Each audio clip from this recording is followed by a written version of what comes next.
다수의 사람들은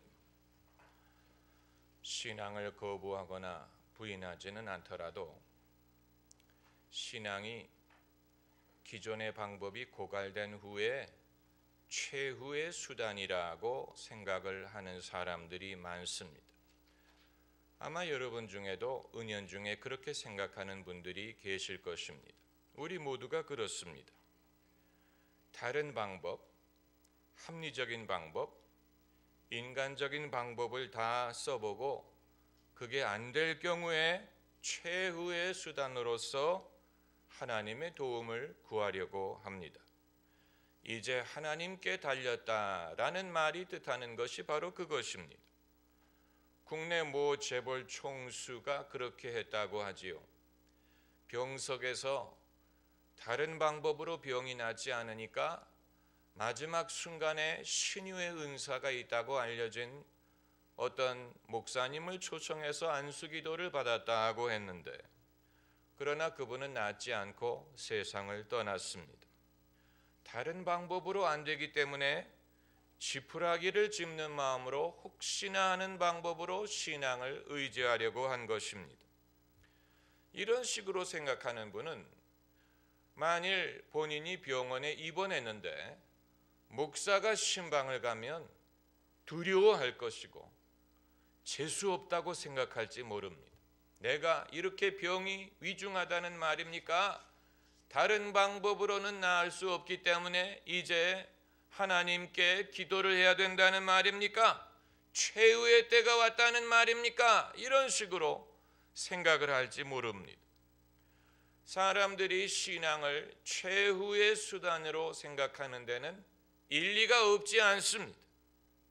우리가 매일매일 사는데 늘 매 순간마다 하나님의 도움을 간절히 의지해야 된다면 그것은 너무 힘들고 너무 귀찮고 그리고 너무 구차스러울 수밖에 없는 것입니다. 그렇지 않습니까?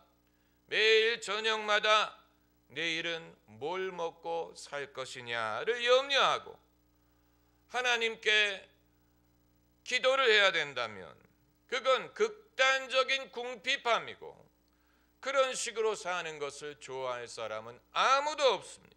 그것보다는 염려가 없이 풍족하게 사는 것이 더 낫습니다.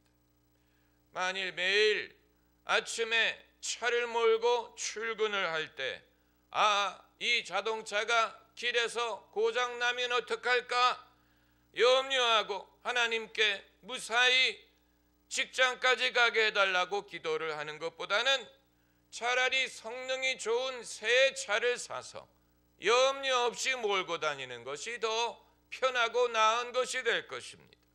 식사를 할 때마다 오늘 내가 이 음식을 소화할 수 있을지 내 위장이 감당할 수 있을지 모르겠다.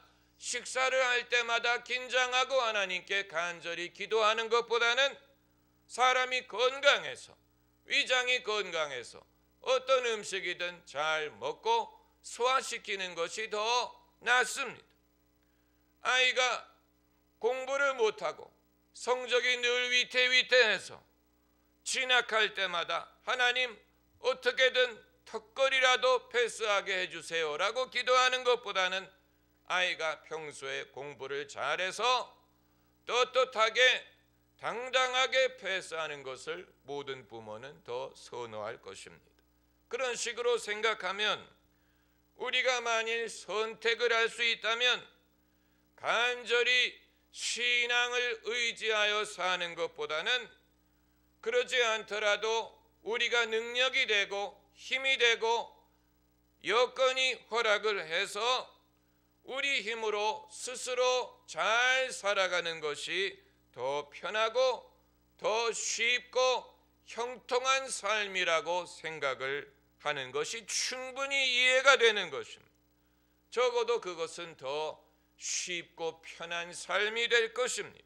우리가 선택할 수만 있다면, 그리고 그런 식으로 생각을 하면 어떤 경우에든 늘 하나님의 도움을 의지하고 살 수밖에 없는 사람은 그 사람은 남들보다도 형편이 어렵든가 건강이 여의치 못하든가 상황이 힘들든가 그렇다는 뜻이고, 그런 사람은 그럼 왜 나는 남들처럼 편하게 살지 못할까 회의를 가질 수도 있는 것입니다.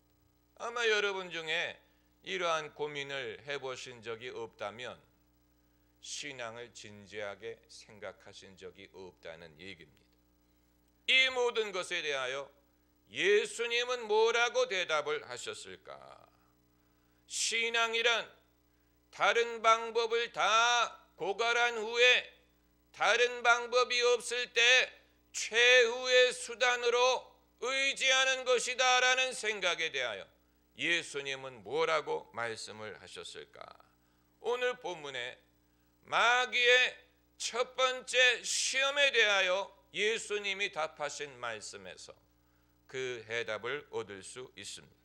기록되었으되 사람이 무엇만으로 살 것이 아니요 떡으로만 살 것이 아니요 하나님의 입에서 나오는 모든 말씀으로 살 것이니라. 예수님은 떡의 필요성을 부인하지 않았습니다. 그러나 떡으로만 살 것이 아니요.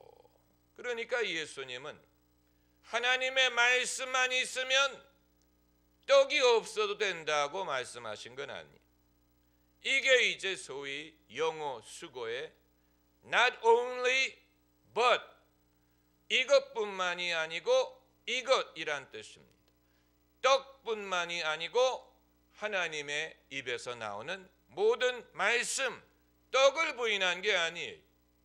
그러나 떡뿐만이 아니고 하나님의 입에서 나오는 모든 말씀으로 살리라.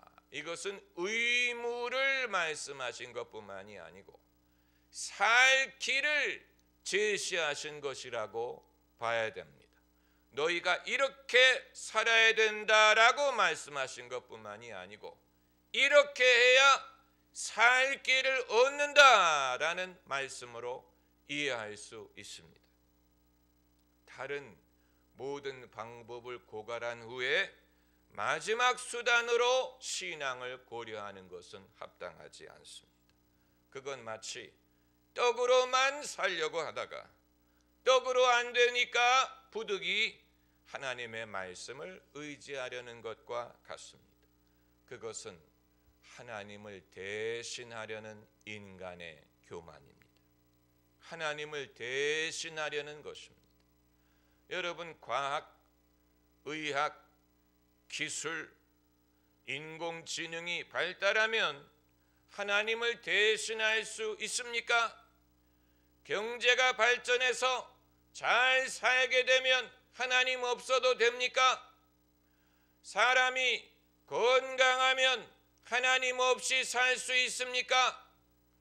사람이 무엇을 얻으면 하나님을 대신할 수 있습니까? 애가 공부를 잘하면 하나님 없이도 살 수 있습니까? 돈이 충분히 있으면 하나님이 없어도 됩니까? 하나님을 대신하려는 유혹은 애초부터 있었던 것입니다. 에덴 동산에서 뱀이 하와를 유혹할 때 내가 선악을 아는 열매를 먹으면 하나님처럼 되리라. 그 말은 하나님을 내가 대신할 수 있다. 내가 선악을 알고 지혜를 얻고 능력을 얻으면 하나님 대신할 수 있다. 하나님 대신 결정할 수 있다. 하나님이 없어도 알 수 있다. 하나님 없어도 살 수 있다라는 유혹이에요. 그런 유혹은 오늘날도 마찬가지입니다. 시편 127편에 여호와께서 집을 세우지 아니하시면 집을 짓는 자의 수고가 헛되며 여호와께서 성을 지키지 아니하시면 파수꾼의 경성함이 허사로다. 애초부터 그렇다는 얘기예요. 애초부터 사람이 집을 짓다가 안 되면 그때 하나님의 도움이 필요하다는 게 아니고, 여호와가 집을 세우셔야 돼. 그러지 않으면 애초부터 집 짓는 자의 수고가 헛되다. 사람이 성을 지키려다가 안 되니까 하나님의 도움을 구하는 게 아니, 하나님이 애초부터 지켜주지 않으면 파수꾼의 경성함이 허사다. 예수님 말씀하시기를 나를 떠나서는 너희가 아무것도 할 수 없느니라. 한번 따라해 보세요. 아무것도. 아무것도가 아니고 아무것도. 나를 떠나서는 너희가 아무것도 할 수 없느니라. 이건 처음에 우리가 우리 힘으로 아무것을 하려고 하다가 안 되니까 예수님을 의지하라는 얘기가 아니에요. 애초부터 주님을 떠나서는 아무것도 할 수 없다는 말씀. 그렇기 때문에 애초에 다른 방법을 의지하다가 안 되니까 신앙으로 돌아오려고 하지 말고 처음부터 하나님을 높이고 하나님을 의지하고 예수 안에 거하고 기도하고 지혜를 구하고 하나님이 축복해 주시기를 구해야 됩니다. 신앙만 있으면 다른 게 없어도 된다는 얘기는 아니. 신앙만 있으면 공부 안 해도 되고 노력 안 해도 되고 부지런하지 않아도 되고 책임감이 없어도 된다는 얘기가 아니에요. 하나님이 야곱에게 베델에서 복 주시기를 약속하셨지만 야곱은 어느 누구보다도 부지런했고 인내했고 지혜를 사모했습니다. 모든 믿음의 사람들이 마찬가지. 애초부터 하나님의 축복을 의지했지만 그렇다고 그들이 게을렀다든가 무책임했다든가 그런 것이 아닙니다. 떡으로만 살 것이 아니요 하나님의 말씀으로 살 것이니라. 하나님의 입에서 나오는 모든 말씀, 그러므로 병행해야 됩니다. 떡과 하나님의 말씀을 병행해야 됩니다. 애초부터 둘 다 가지고 시작을 해야 됩니다. 떡이 있으면 말씀이 필요 없다고 생각하면 안 돼. 돈이 있으면 하나님이 필요 없다고 생각하면 안 돼. 능력이 있으면 기도하지 않아도 된다고 생각하면 안 돼. 하나님은 최후의 수단이 아닙니다. 처음부터 하나님의 도움을 의지하고 경외해야 됩니다. 우선순위를 두어야 됩니다. 하나님의 입에서 나오는 모든 말씀이라고 해서 하나님이라고 하지 않고 하나님의 입에서 나오는 모든 말씀. 왜 개신교는 말씀을 강조하느냐? 하나님의 역사는 하나님의 말씀에서부터 시작하기 때문에 그냥 하나님의 역사를 의지하는 게 아니고 하나님의 역사하시기를 바라는 사람은 하나님의 말씀을 사모하고 말씀을 기다리고 말씀을 청종하고 말씀을 듣고 말씀을 믿고 그 말씀을 붙들고 인내하면 씨 뿌리는 자의 비유처럼 착한 마음으로 말씀을 받고 인내하여 30배, 60배, 100배 열매를 거두느니라고 했습니다. 할렐루야. 마귀가 예수님이 시장하실 때 돌을 떡으로 바꾸라는 제안을 예수님이 어떻게 하셨습니까? 거부하셨습니다. 이건 중요한 것입니다. 왜 마귀가 예수님에게 돌을 떡으로 바꾸라고 했느냐? 이건 시험이. 당신이 하나님의 아들이라면 그 말은 당신이 하나님과 특별한 사이라면 배고플 때 그것을 이용하라는 말. 당신의 육신의 필요를 위하여 당신의 하나님과 특별한 사이를 왜 이용하지 않느냐? 하나님이 들어주시지 않겠느냐? 당신은 기도빨이 있을 텐데, 하나님에게 특별한 은총을 받을 텐데 왜 이런 배고플 때 그것을 이용하려고 하지 않느냐?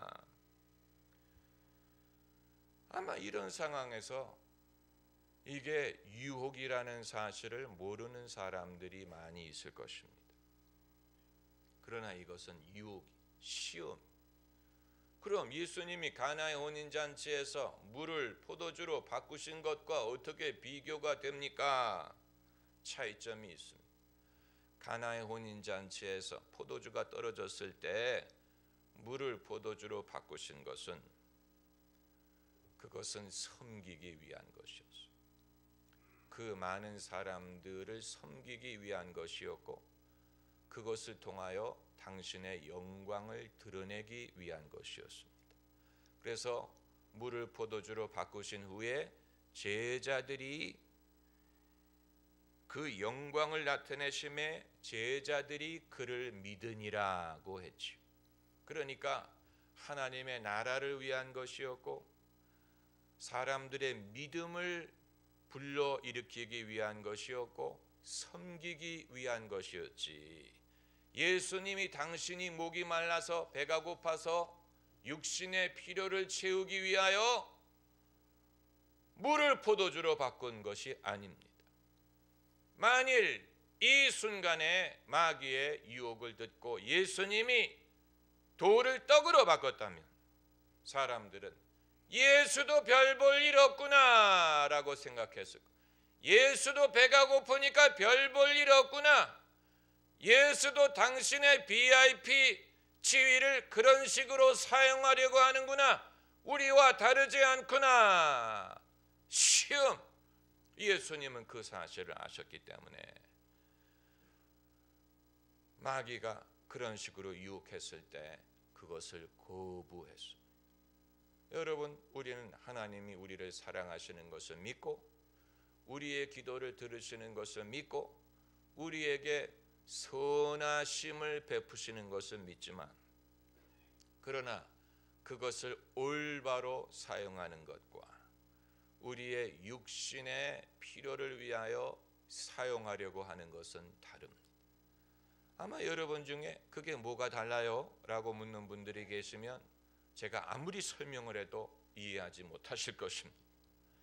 이건 여러분이 신앙생활을 하시면서 깨닫는 순간이 와야 됩니다.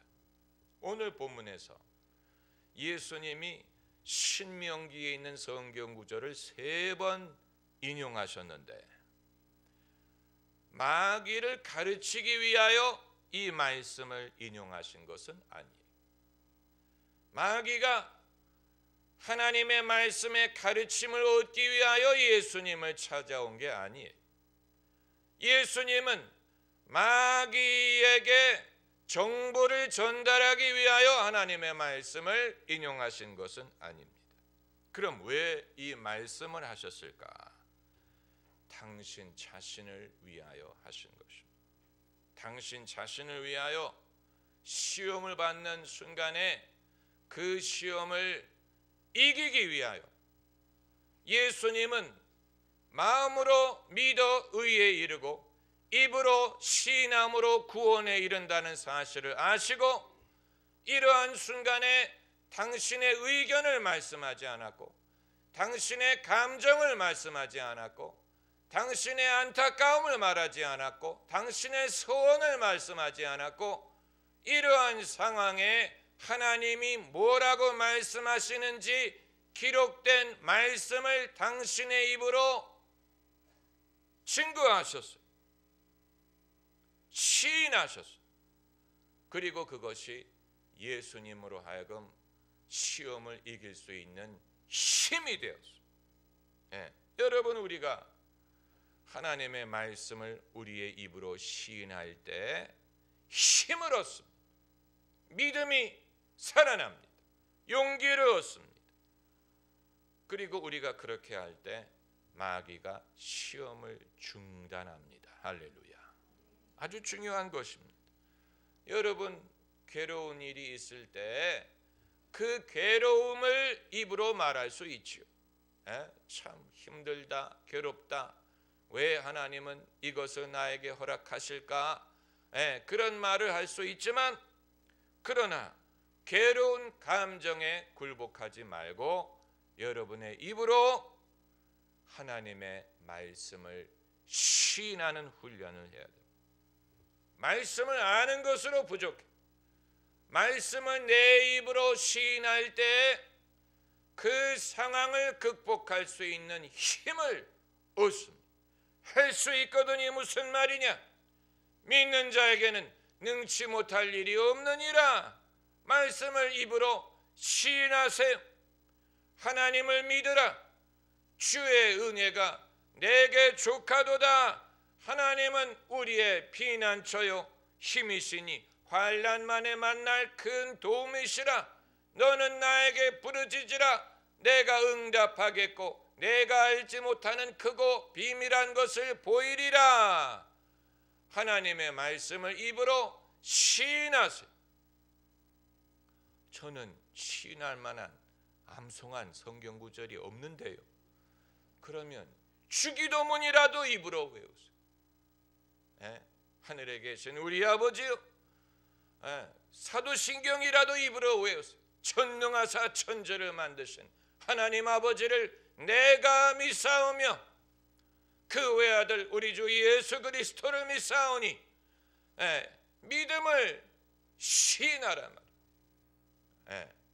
믿음을 시인할 때 하나님의 능력이 나타나고, 여러분, 예수님도 그렇게 하여 마귀의 시험을 물리치셨습니다.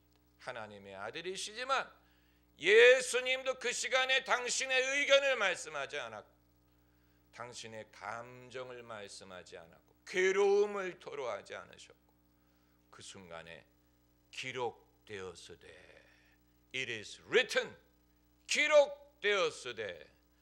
여러분, 하나님이 당신의 말씀을 기록하게 하신 것은 놀라운 일이, 이게 바로 하나님의 입으로 나오는 모든 말씀으로 사는 길입니다. 기도하십시다.